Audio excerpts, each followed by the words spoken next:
ঈশান আশেপাশে একটু ঘোরাঘুরি করতেই দেখতে পায় তাল গাছের নিচে আরো একটি শালিক ছানা।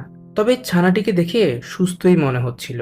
এরপর ঈশান ছানা দুটিকে হাতে নিয়ে ভাঙা বাসা সহ ছোট্টই খেজুর গাছের মাঝে তাদের রেখে দেয়। কিন্তু তাদেরকে খেজুর গাছে রাখার মিনিট কয়েক পরেই শুরু হয় প্রচন্ড বৃষ্টি, যা দেখে ঈশান আবারও দৌড়ে আসে।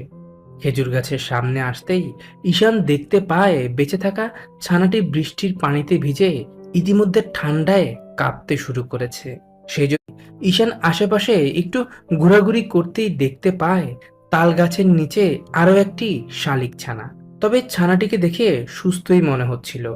এরপর ঈশান ছানা দুটিকে হাতে নিয়ে ভাঙা বাসা সহ ছোট্টই খেজুর গাছের মাঝে তাদের রেখে দেয়। কিন্তু তাদেরকে খেজুর গাছে রাখার মিনিট কয়েক পরেই শুরু হয় প্রচন্ড